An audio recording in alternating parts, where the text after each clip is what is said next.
Hello and welcome to Third Eye Thinkers. I'm your host, Michelle Welch. Hi, I'm your host, Megan Benanti. Thanks so much for joining us today. Today we have a really special guest. We have Eleanor Piper joining us. And she is the creator of the New Era Elements Tarot. So we're really excited to have her on board.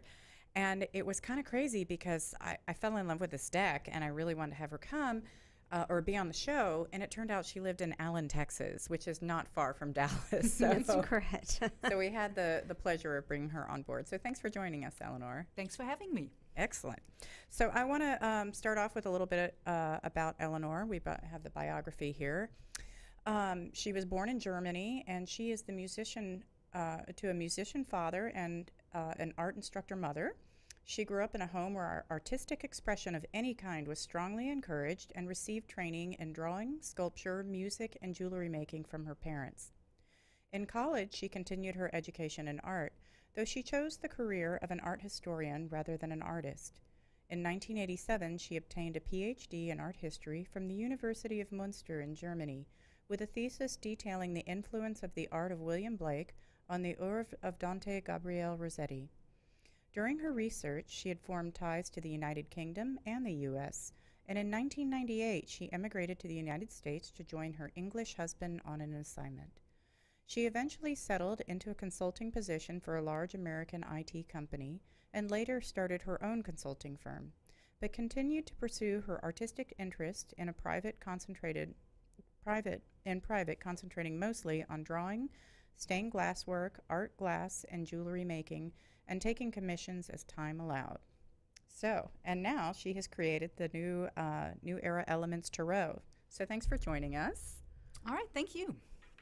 So, Michelle, you want to start? Oh, well, first of all, I just love your deck. So when Megan and when I got it in the store in Soultopia, immediately, well, actually, it was U.S. Games. I was talking to Lynn and Allison with U.S. Games in Denver at the INATS conference. Mm-hmm. And they were like, you've got to see this deck.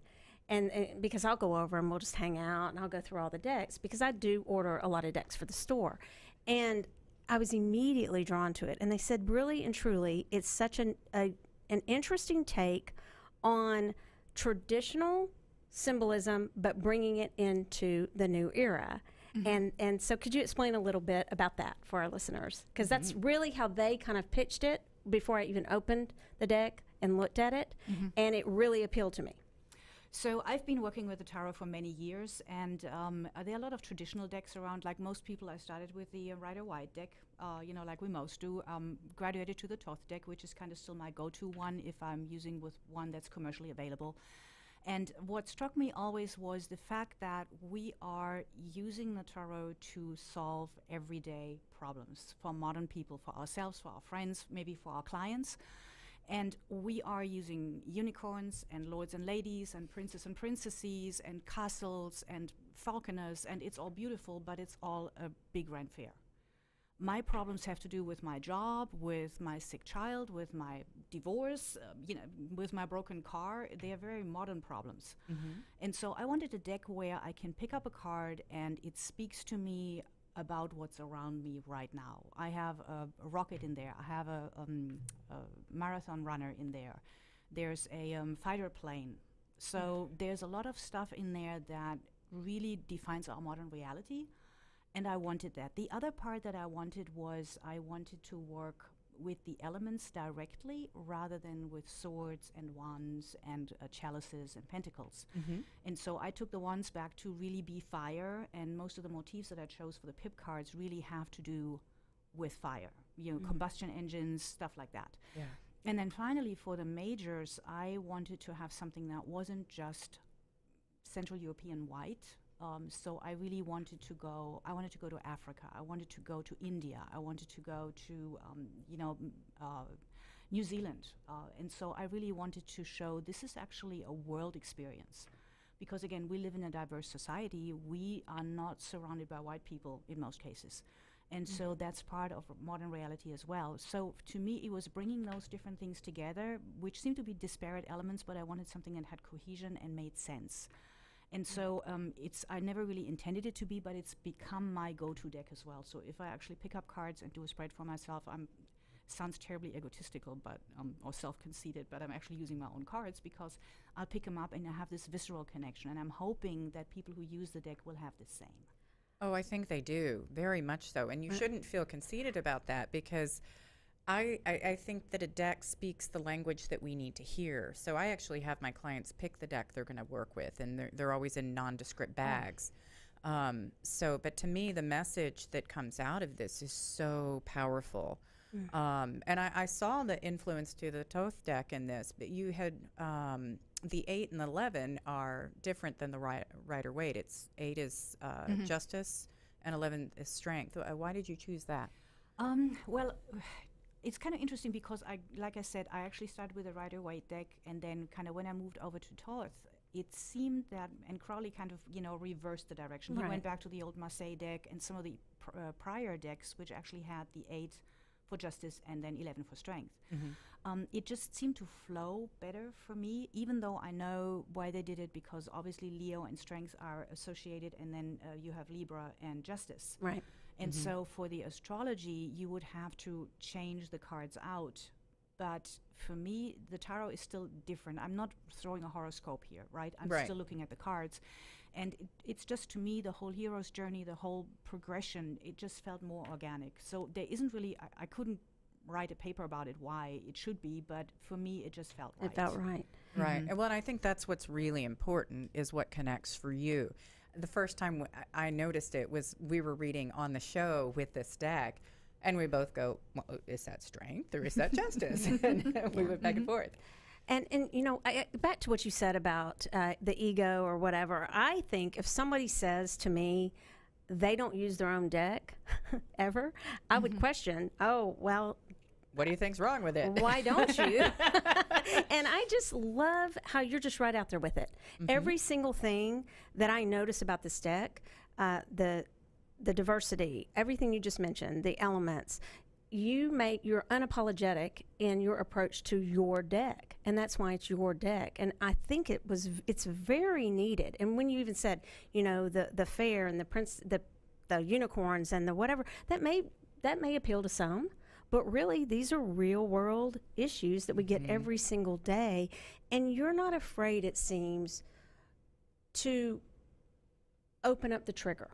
A card that might trigger someone. You seem, unapologetic in, I am going to address real issues, because that's the whole reason we're using tarot. Right, right. Right? I I mean, agree. so I love that. Tell us a little bit about your journey in creating this deck. Well, tarot has been part of my life for the last probably 35 years. And I pick a card every morning when I get up for my day, just kind of something to keep in the back of my mind, to kind of connect to that during the day. So it's always been around. And the feeling that I really wanted to have something of my own, to make it speak and to see if I could do it. Part of it is also, you are sitting down and you have to produce 78 distinct drawings. And none of them can suck, because they're always going to be in the same deck, right? You can't have this one dud card in there, like, oh my God, why did I do that? Or that looks horrible. So to me, it was also the kind of artistic thing. Can I pull this off? Can I actually do that? And it's been the most cohesive thing I've ever done. I've never illustrated a book or done anything like that that would probably have involvement at the same level.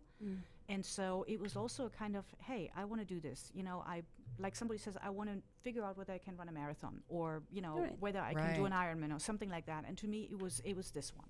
Wow. And do you have a favorite card or a most challenging card? I have both. Actually, if you look at the drawings, there is the Mother of Fire. She is my favorite.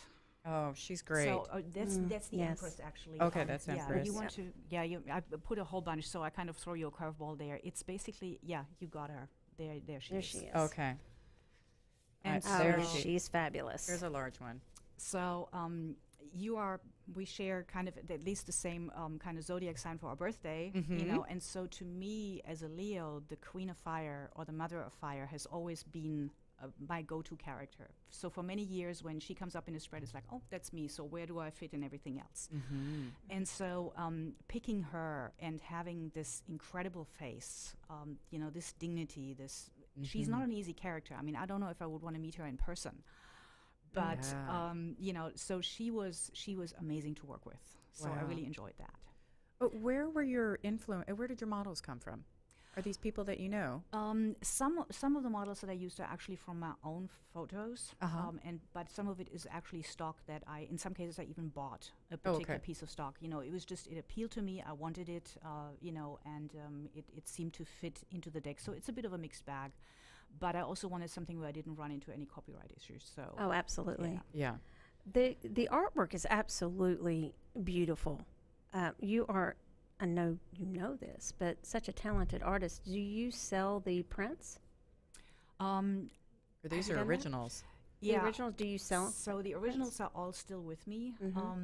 I wouldn't mind selling prints, and in fact my contract with US Game Systems says that they have the rights to the deck, obviously. But if I wanted to put this on coffee mugs or mouse pads, or I wouldn't want to do that, but you know, prints, I can still offer those. Yeah. I don't know. I can't. I think she's a little too dignified for the She would not go on a coffee mug. I don't think she would have any part of that. Okay, so I just pulled up the Two of Cups here, and this came up one day. Now, what compelled you to do the two seahorses? I would love to know the story behind it. So in the Toth deck, the card is love. Right? Two beings coming together. So I wanted, first of all, I wanted something aquatic because, again, the Suite of Cups is with water. And I've always loved seahorses. And so every time you take me to an aquarium, I'm going to just be in front of the seahorse, you know, aquarium, and you can't pull me off of it. And so I really wanted to draw them. And what I also like about seahorses is the fact that they actually mate and bond for a long time. And so when they're together, they will greet each other in the morning. They will dance together. As a woman, I also find it kind of cool that the guys are actually the pregnant ones. You know, kind of. We talked about seahorse that. ladies have it a little bit easier. Yeah. And so I just liked how these different concepts came together. You know, and to me, it seemed to be the right embodiment for the card. Plus, it was really fun to draw those little fellas. Oh, yeah. Well, to me, it just takes the meaning to a whole nother level with the idea of the male being pregnant and, you know, that kind of role reversal. And so I just thought it made the card so deep. Yeah, that's so many layers to that card. How long does it take you to, I'm sure each one may be different, but on average to do a drawing like that? So on and off, probably it comes to about 8 to 10 hours. Okay. And you had actually an interesting point there as well. I try to be a little bit less, I talked about, you know, diversity, I talked about modern. I think the fact that you have the love card where maybe the caring part is the male is a little bit, you know, kind of going in that direction as well. You probably saw, like in Temperance, I didn't bring that, but the Temperance card is a young man as well. I love that. Yes, yes, I do love doing that. a sun ritual in the river, when normally it is a woman standing in the lake. So I've done that a couple, not every time, but a couple of times I kind of said, you know what, I'm going to do something a little bit different. And I guess the love card was, you know, one of those as well. Yeah, and here is the Temperance card. If you want to show that one, Megan, or here, I'll do it. I'll see if I can get it in the camera. And so, yeah, a difference there too. I love, again, more diversity and taking a different approach. I love that. You want to talk a little bit about your Devil card, because that's definitely a topic of conversation. Yeah, so that was probably my hardest card, and it's gone through most of the modifications, transformations. It's also been a card, I talked to some people online about it, where I think it triggers people. So some people had real issues with it. And it's kind of interesting because when I own the Toth deck as one of my go-to decks, Crowley made the Devil card so positive. Right? It was liberation. It was the spirit of chaos. It was untrammeled sexuality. It was, I think for him, growing up in a very Christian background, it was a very liberating card. For me, it is an extremely negative card. And so what I'm looking for is, what price do we make others pay? And what is the price people pay for us? Could you describe it for our listeners? Sure. So what I wanted, first of all, the traditional deck card is typically a horned person, you know, Baphomet sitting on his throne, and he has two little humans chained to his throne. So you have this demonic presence.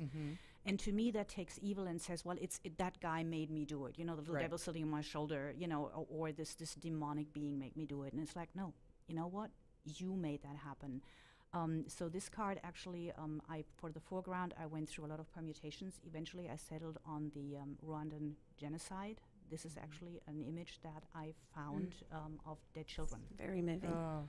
It is. So- It's a very moving card, and I'm going to have to very much validate and agree with you about that death card, or excuse me, the devil card. And not only did it's Crowley, right, do that, but it's also nowadays a lot of readers.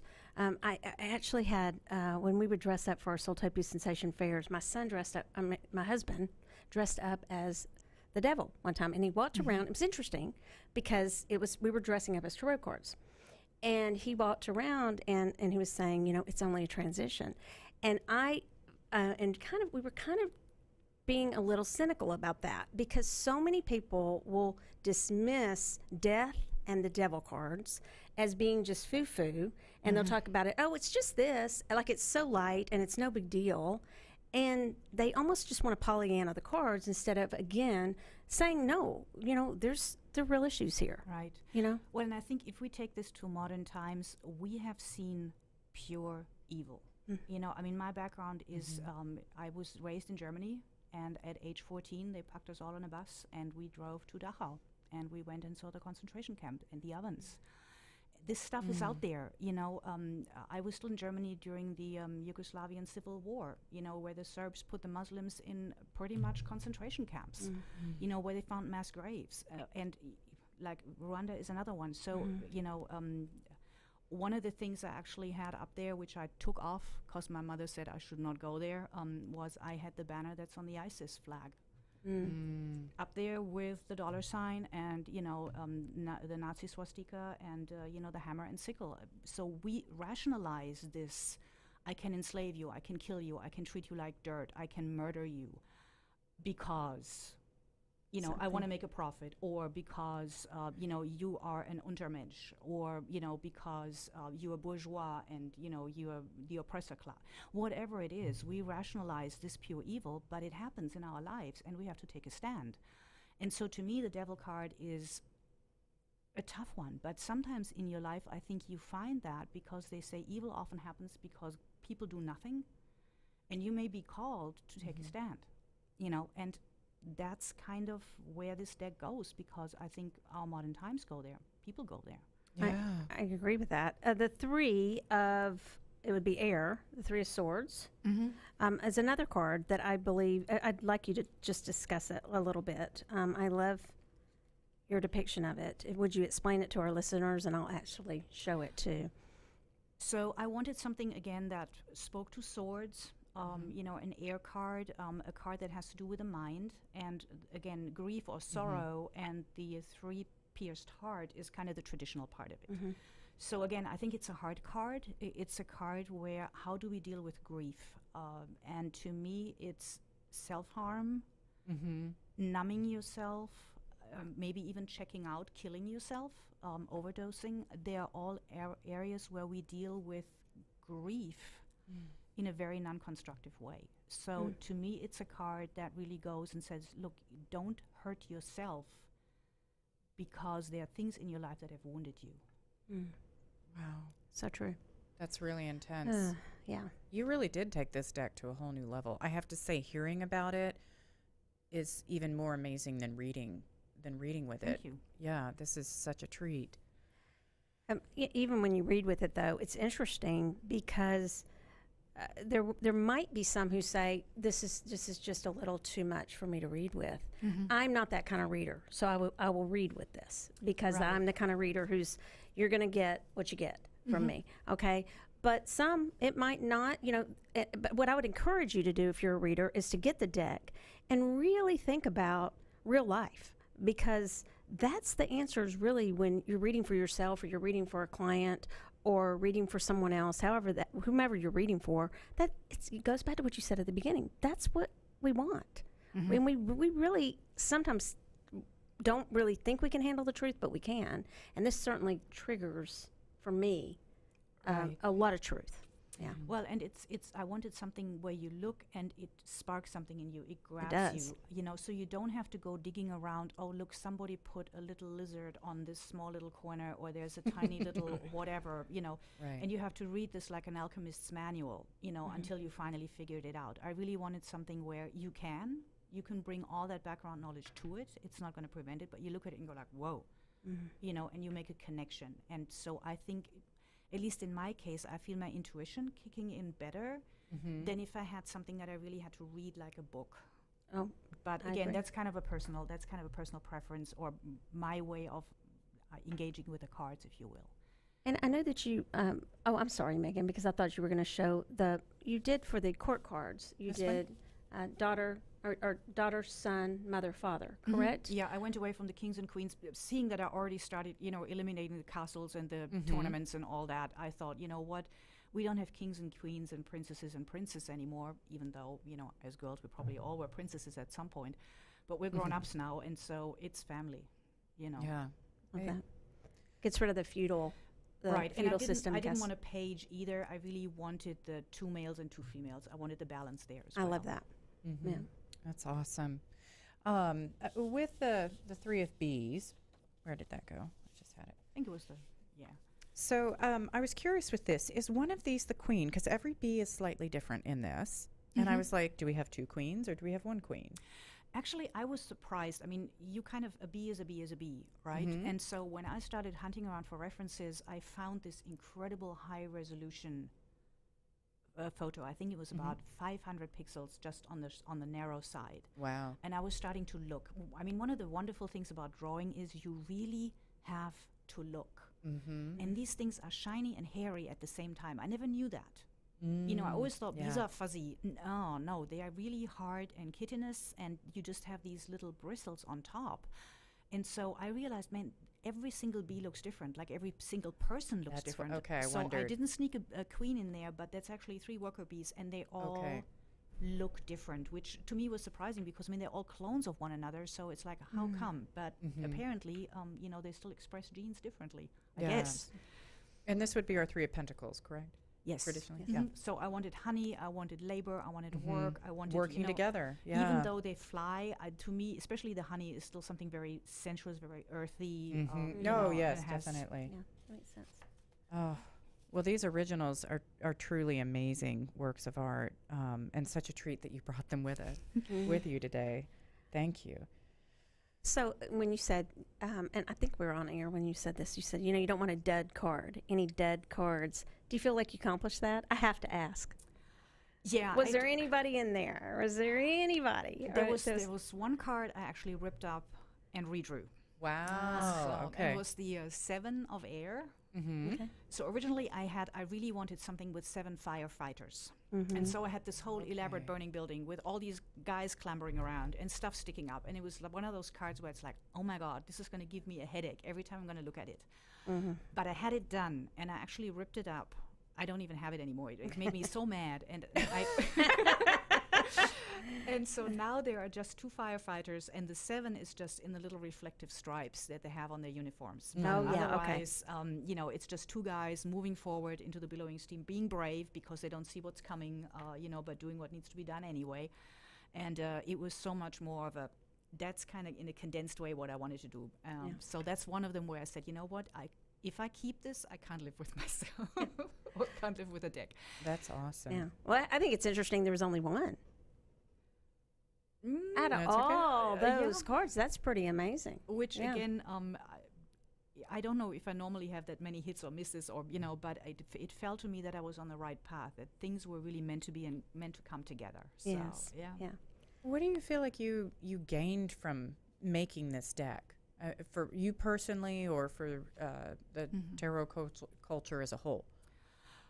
For me personally, it was, I have an incredible sense of closure, and now I have these beautiful cards to work with every day, which I really like. So That's awesome. for everyone else, I don't think I can speak for everyone else, but I put an alternative out there, that somebody who wants to keep it real, that somebody who wants to have modern relevance, to maybe even use some of the cards in a way of elemental meditation, elemental path working, it's out there, it lends itself to that. That's wonderful. Do we have time for for Eleanor to tell us briefly about her spread, just very briefly? Yeah. Do that real quick. So there is a new era Elements Tarot spread. Do you want to explain that just briefly to our listeners? Sure. So that was actually something that I hadn't even thought about including, but the great people at US Game Systems said, hey, if you have a spread that you would recommend with this deck, let us have it. And I said, yeah, sure, I'll share what I do. So this is one that takes the whole elemental message of the deck by basically putting 4 cards at the 4 corners. And so you have fire, water, air, and earth. Again, corresponding to fire, to your will, to your loyalties, to what you actually try to accomplish. Air, looking at your rational thoughts, how do you think this through? How does the problem make sense to you, or how do you try to make sense of the problem? Water is your emotions, maybe the things you even hide from yourself, your secrets, stuff that you are not really aware of that's kind of under the surface. And then earth, any kind of material bearing, your health, your stamina, maybe financial considerations, job considerations. And then in the middle, you have basically a cross of 2 cards. The first one being, here is what the problem is, what am I facing? Then you're looking at the 4 aspects of it, if you will, related to the elements, and then you have an outcome card. So it's really simple, but it's something that seems to work and it seems to kind of jive with the elementary orientation of the cards, if you will. Yes. It works for me. I've really enjoyed using it. So okay, that's great feedback. Yeah. I just put it out there, so I hadn't really heard anything about that. Well, there's some feedback. And I also love it's not with your deck. This is not just a little LWB. It's actually a little book, but it is a book with substance. I do read the books. Okay. And so I enjoyed what you wrote in your book. So. And for those of you listening, too, if you're not actually looking at the deck, this deck is in black and white and sepia tone. Yeah. So it also really leads your imagination to kind of dive in and explore the different, the depths of, or the values of that are changing in there. And it's really powerful in and of itself. And I always thought that I would need color, and I actually really, really love working with this deck. Yeah, me too. It's been something that people actually asked, do you have sometimes I get the question, do you have the cards in color? And it's like, I could probably go and start putting, watercolor washes over them.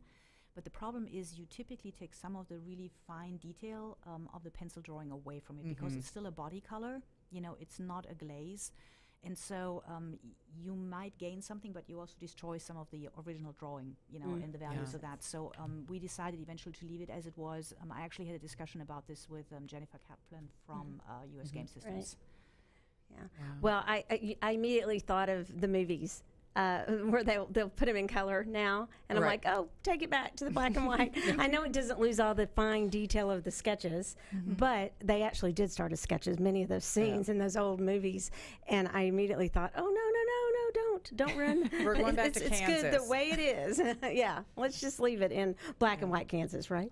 Yeah, that's what I'm, exactly. Makes sense, and I think, if you really wanted to go and start with color, you probably would want to pick a different technique as well, rather than doing a full detailed drawing and then washes. Maybe you really want to start and actually do watercolors or acrylics or something like that, where the medium already has the color built in, if you will, rather than kind of a post-op, fix. Okay. What's the biggest word of wisdom or words of wisdom that you could give someone that wanted to create a deck? Go for it. I love it. And make it, first of all, I think my big threshold was, and I'm sure other people face that as well, there are hundreds and hundreds of decks out there, spanning hundreds and hundreds, of years. And so the first threshold is, can I even say anything in the face of all of that? And so my thing would be, you do not have to draw the ultimate card. Nobody can do that. There's too much there. Cards have been taken different direction. They mean different things to different people. So draw the card that's right for you, and again, use whatever medium you're comfortable with, use whatever technique you're comfortable with. If you want to do collages because you're not the biggest draw person, heck, do collages, right? If you want to make stick figures, one of the decks that's absolutely blown me away was actually the deck that they used on Penny Dreadful. I remember that deck. And it's I love that show. It's just an outline. you know, and I Wow. think the devil is like the lips of a woman with a scorpion perched on it. Wow. And it's just line work. I mean, you could draw this, if you had a secure hand, you could draw this in 5 seconds. And it's awesome. It's an amazing deck. I wish the people who produced it had done a better job with it and done the cards justice. It's actually available. You can get it. It's like purple, but the cardstock is Gotta look super into that. brittle. Oh. And Oh. so that's kind of disappointing because the cards would have deserved better. So that's something that's incredibly simple, you know. And so I would say go for it and then make the card that's right for you, you know, not the ultimate card because that's impossible, I think. Yeah. Great Wow. advice. Yeah, so we're getting close to the end, and I would love for people to be able to connect with you. What's the best way for people to connect with you, or places to get the deck? Of course, we have Soultopia, where We it's have for it. sale. That's where I got mine. It's also out there on the US Game Systems website. Okay. Of course, you can get it from there. The other day I found out it's actually on Amazon and it's already got 10 reviews. And I was like, what? How did is. that happen? So it's out there. And then you can actually find me on deviantart.com, the big artist community. Yes. And my handle there is Alligator. Now that's ELLYGATOR. So Yeah, I not thought that was alligator cute. with an A, but alligator with an ELLY. Okay. And so you can Clever. look me up there. You can actually see all the cards there. And just a little bonus, this thing, the little booklet you showed, they made me cut that down. They were like 10,000 words. Do it. And so I've been slicing and dicing and hacking. The original, which is way longer, it's like War and Peace, man, is actually a PDF on my DeviantArt page. Oh, excellent. So- Good to know. That is a treat. Yes, it is. Absolutely. Oh, that's So it has awesome. more about why I chose what I did. You know, it's not just the meaning, but it's like, hey, this is why. The research, You know, yeah, and the Yeah. thought process. Excellent.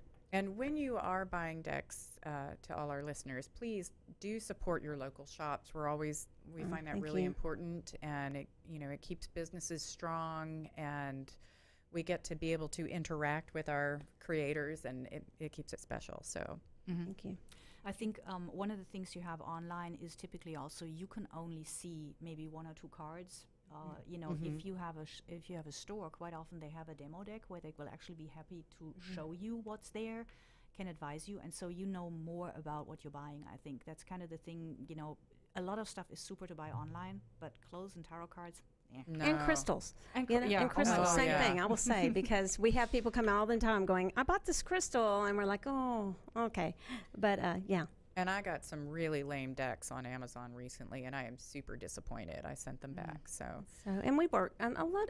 Soultopia works closely with U.S. Games. We really like the people there, and we order a lot of things from U.S. Games to have in our store, and that's how we found you. Yeah. So Well, I mean, they treat their artists really well. I had a fantastic creative relationship with them. I mean, what you see, like the box, the booklet, basically what I gave them were the drawings that, you've just shown. And they did pretty much everything around it. But again, not just steamrolling me. It was like, are you okay with the typeface? Are you okay with the way the card frames look? Are you okay with the box? I approved everything. They were Nice. super open to my suggestions. So if you did produce your own deck, see if they'll actually make it happen for you, and I think you're going to have a great experience. yeah, they're great That's people. awesome. Yeah, and it's a nice solid box. You know how we are about our boxes. Yeah, we're very picky. And so are our customers. They're getting very picky about these. I even like how the little where you can. You The can pull it thumb, apart. the Yeah, little it's got the person- finger. Not holes. every deck thinks of that, and they did, or you did. So it's great. Yeah. Beautiful deck. Well, thank you all for listening to us today, and thank you, Eleanor, for joining us. It was a lot of fun, and it was great to actually talk to people who've been using the deck. I mean, normally I don't really interact with people who, actually do active readings for clients or work for themselves. So it was nice to see what your experience was and, the kind of journey that you've taken with the cards. Oh, thank you. Thank you. Yeah, no, that's awesome. So you all have been listening to Third Eye Thinkers today. If you haven't subscribed to our show yet, please do so. And don't forget to give us a 5-star review if you've enjoyed everything you heard. And we'll be joining you guys next week with live readings. So please tune in for that. And remember to type in your Facebook questions for us during the show, and we'll follow up with you as best we can. And I think that's it. So we'll be seeing you soon. Thank you. Bye. Bye.